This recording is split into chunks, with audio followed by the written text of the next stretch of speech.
Guys, welcome back to my channel. So today in our video we'll look into one of the main questions that everybody has to face while attending an interview. Tell me about yourself, walk me through your profile or run me through your profile. And there are various ways of asking these questions, the prominent ones being what I said. Okay, so a lot of people face challenges while answering this question. Okay, first one being they are not confident while they are answering. They stutter and stammer a lot. Okay, and they do not maintain eye contact, or their body posture wouldn't be right. Okay, they would not be fluent. Okay, not being fluent and stuttering and stammering a lot. Well, all these are some things that you'd have to work on before going to an interview to give the best self introduction. Okay, so as I said, there's no way or a perfect way of introducing yourself. Okay, it's up to every individual. The way you present yourself is the way you're going to impress the interviewer. Well, how are you going to do that? By putting the fun facts, the interesting facts, but the true facts in front of the interviewer. Okay, we should not end up bugging the interviewer. We should keep them attentive, alert, and eager to what we've got to say, because make sure that your self introduction doesn't really go beyond 60 seconds or a minute, because it's not really necessary. You can mostly cover everything you want to say within a minute. Okay, so in this video we'll look into certain factors that you'd have to work on, like before going to an interview, in order to give or you have the best output given during the interview. Okay, so let's look into it. The first thing that you've got to concentrate is on your body posture, eye contact, as well as keeping a smile on your face. All right, so first off, talking about the body posture, you have to always sit erect. That shows that you're interested and you really want to get this job. Okay, that really shows what kind of person you are by sitting erect and talking and formally greeting the interviewer.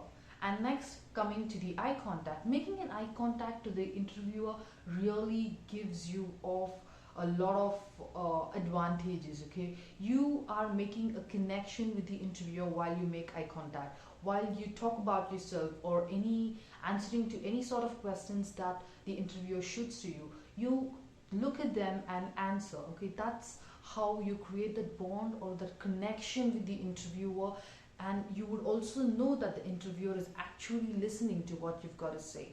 All right, and it's also necessary to keep a smile on your face while you're talking. Not really gotta keep your face so serious.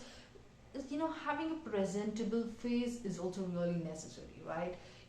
So having a presentable face, in the sense, I mean, just keep a small smile while you talk, and while the interviewer is talking, you can just keep a presentable smiling face and just nod and keep listening. So body posture, maintaining an eye contact, and keeping a smile, just remember that. Okay, this is really important. So the next few things that we are going to talk about is going to go hand in hand. Okay, first one being you've got to stay confident. Okay, you've got to be fluent, and you should not be stammering and stuttering a lot. Okay, in order to work on all these things together and present yourself in the best way that you could, okay, I have 3 methods, okay, which could work. Number one being you could present yourself in front of your parents and siblings, in front of your friends or relatives. Okay, if you are comfortable, or with whomever you feel comfortable presenting in front of. Okay, so that they could give you suggestions, they could give you their opinions, they could tell you if they're really bucked up, like you should cut it short, you should make it short and swift. They'll really judge you and they'll give you a lot of comments that you can work on. Okay, that's the number one method, that is presenting yourself in front of your relatives, friends, parents. It's up to you, so you can get a lot of comment suggestions and work on. Number two is you can practice by looking at yourself in the mirror. You would have heard this method a lot of times suggested by a lot of people, including your professors or teachers, right? In case you've got to give a presentation or something of that sort. So look in the mirror, look at yourself and start talking, start presenting. Okay, but I don't think this method would be that effective. It's according to me, it's my personal opinion, right? So according to me, by looking into the mirror and presenting, you just know how your facial expression is, right? Okay, sometimes you keep talking and you are lost. So I don't think this second method would work, and I don't really suggest that second method. The best method that would work for everyone and I personally like is recording yourself, right? As you know, we all watch a lot of television shows, YouTube series, videos, Netflix series, so we know what we like to see and what we don't, what would bug us and what doesn't. So in that way, if you would record yourself, you'd be able to judge yourself better. Okay, being an audience, watching these television shows, you know what you like, right? The same way, when you record yourself, you would be able to make it out. You'd be able to make it out, like what unnecessary stuff or the things that you're talking about in your self introductory speech. Okay, you will know what to cut off, what not to.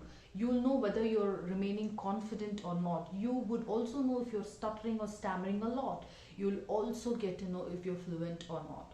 So all these four things you would know if you record yourself and play it at least 4 to 5 times and listen to yourself talk, and thereby practicing these, like 4 to 5 times, I'm damn sure you would be perfect in the way whatever you want to present to in your self introduction phase in front of the interviewer. Now that we know, the mistakes that we commit during the self introduction speech, let's see what we can include into the self introduction speech to make it short and sweet. So, disclaimer, this is based on my personal opinion. This is what I would include, but it's really up to you guys, and it's your personal choice what you can or could include. Alright, this is just my opinion, this is just what I did. Okay, so first off, you have to possess, you have to have this clear listening skills. Okay, just check out how the interviewer is asking. Is he saying, Lekha, tell me about yourself, or is he saying, just tell me about yourself? So in case if he says, Lekha, tell me about yourself, your name is already mentioned, so you don't really have to start with your name when you're giving your self introduction. Okay, so in case if he just randomly just says, like, walk me through your profile or run me through your profile or just introduce yourself, you can then start by saying, my name is S. Lekha Shri. Okay, and the next thing that you can include is where you belong. Do you belong to India, or do you belong to Australia, Africa, America, whichever country? Okay, but mostly in India. Okay, being a resident or a resident of India, you can say, I belong to India from Bangalore, Karnataka. Okay, whereas if you're going to give the same interview to through a Skype interview to the professors of other universities in other countries, then you can just say that, I hail from India or I belong to India. Okay, that would be straight up, straight up front. Okay, that would be enough. So first your name, listen whether they call out your name or not. So you start with your name or not. You have to listen to that and make, take action accordingly. Second, you've got to talk about the place you're from. Okay. Third, make sure you always include what your highest qualification is. Okay, so if you're going to say that, I completed my 10th in so and so school with so and so percentage, I completed my secondary graduation, secondary education in so and so college with so and so percentage, it's kind of taking too much time and the interviewer will get really bugged. So I kind of prefer saying my highest qualification is I've completed my graduation in the year 2018, and I've done my bachelor's of engineering in the course electrical and electronics, and you can also mention which college you're from. Okay, so first you said your name, depending on whether you gotta listen to whether he says your name or not, the place you belong, your highest qualification. Next you come and talk about your family. Okay, so talking about the family, most of the candidates who come for the interview start saying that my mother is a homemaker, my father works as a private businessman, he's a driver, he's a delivery person. No, you don't really have to mention all that, bro. You gotta just say, as far as my family is concerned, we are just 4 of us, mom, dad, brother and me.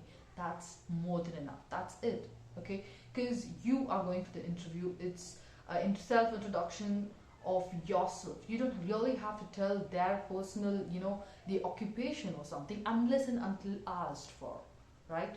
So you got to cut it short. So you just say, as far as my family is concerned, it's just four of us: me, mom, dad, and my brother, right? Next, we talk about your hobbies, okay? Well, coming to hobbies, it's kind of a bit tricky here, okay? You've got to speak the truth, okay? Now, if you say sketching, well, there cannot be any sort of counter question asked for that, right? When you say singing, watch out, okay? Some interviewers, they ask you to spot sing. They ask you to sing on spot, okay? Do not hesitate, because nobody's here to judge. You just think, okay? You like singing, okay, irrespective of whether someone likes to listen or not. You didn't say you're a singer, right? You told that you love singing.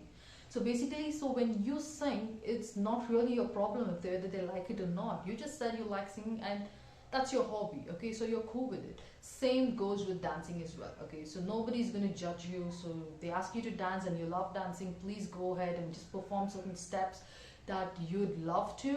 And whether the audience likes it or not, that's none of your problem, okay? You are doing just because you like to, right? And reading books, so be careful with that, because they would surely ask, what is the latest novel that you read, or what is the latest book that you've read? What did you learn from that, or what are the facts that you learned from it, or what is the moral that you learned from it? There are many questions that could be posed when you say that you read a lot of books, right? And when you say okay, so we mentioned drawing, singing, dancing, reading books, and you can also say watching series, as most of us actually do and prefer. And you can also say that you are into sports. Okay, talk about sports a bit. I'm damn sure everybody likes sports or cultural activities or extracurricular activities. Okay, so why I'm saying that you could include this is, so this is something very interesting, right? This is something which you are interested in, and you could also include to grab the interest of the interviewer too. Okay, so you can say, yes, I am a sports person and an athlete. Okay, I have taken part in events like throwball, softball, volleyball, and I'm an athlete who has taken part in 100, 200, 400 meters race, as well as relay, and I have taken part in intercollegiate competitions too, and we won the runners up in softball. Okay, you can include that just to let him know your sports capabilities. You're not bragging or boasting, but it's kind of like bragging. Okay, you're just putting out the facts that you're a good sportsman, right? So you can do that. So yes, you have spoken about your hobbies now. So what next? As your strengths and weakness, you can Google it up and you'll find various numerous answers. Okay, you can select 2 or 3 and explain about them. For instance, I would say my strength is being confident and being flexible, and I am open to learning new things, new stuff, and exploring and researching about them. Okay, and for weakness, you can say that since I get involved too much in my work, I kind of tend to not spend a lot of time on myself or give less time to my personal life. So this is one of the weakness, but this I'm kind of working on the time management, so this wouldn't be a problem as much. Okay, you can mention that way. Okay, so what you're basically saying, that since you're too much involved in the tasks or the work given to you, you kind of you don't really have much time to spend on your personal life or on yourself. Okay, so you are saying that that isn't your weakness, but you are working on it as well, so that's not going to be your weakness anymore. So I also forgot, you can say about your work experience in case you have any. For instance, I have almost 3 years of experience in the networking domain in whichever company you are, and I work as a remote engineer who takes care of the configurations of the devices installed at the customer side. Okay, this is just a short description that I gave you. Please make sure you give them a short description of the role that you are given, because by making your description short, you are actually enabling or going to engage the interviewer to pose questions to you about what exactly can you describe more, elaborate more. So that would exactly like cause the to fro conversation, which is really good. So guys, now that we have looked into what should be included and what should not be included, what you can speak, what you should not speak, let's look into how exactly everything is summarized and into the self-introduction speech, what I would give. Okay, so imagine that the interviewer is asking, introduce yourself or walk me through your profile or run me through your resume. So in that case, my answer would be this way. All right, so I am S. Lekashri. I'm from India, Karnataka, Bangalore. I graduated in the year 2018 and I've done my Bachelor's of Engineering in the course Electrical and Electronics, after which I started working. So I have an experience of almost 3 years as a network associate engineer, and my role was as a remote engineer, basically looking into the configurations of all the new installed devices at the customer site. As far as my family is concerned, we are a family of four: mother, father, dad, and a younger sibling brother. And my hobbies would include sketching, singing, watching a lot of series, and I'm too much into sports. So I've taken part in sports events ever since my schooling. Events such as throwball, football, volleyball, and athletics, like in 100, 200, 400 meters race, as well as in relays. I've also taken part in a lot of cultural activities and extracurricular activities, and recently, while I graduated, we did win the intercollegiate competition, where we won the runners up for softball. And my strengths would include that I'm confident in my presenting or doing any task given to me, and I'm a very flexible person, and I make friends easily, I gel up easily, and I'm a very open-minded person. I'm very open to learning new stuff, exploring new stuff. And my weakness would only be because when I'm too much involved in a particular task, I kind of tend to spend less time on my personal life. So I'm kind of working on the time management, so this would not exactly be my weakness. So that's pretty much about myself. Thank you, sir. Right guys, so now what you guys saw is the self-introduction that I would give if I'd go to any interview. Anyways, it's up to you guys, okay? All that I gave was just certain tips and certain things that you can look into where you're going wrong, and certain things that you've got to correct. So this speech that I gave was within 60 seconds, I'm damn sure about that. And nobody's perfect and everybody has flaws. It's just that we gotta work it out to become better and perfect. So I myself, I'm flawed because if you would have observed, I kind of use the word a lot, okay, while I speak. So I'm kind of working on it as well. So yeah, let's all just try to work on our flaws and try to be better or perfect. So yes guys, this is it. So I'll see you next time with another video. Until then, see you guys.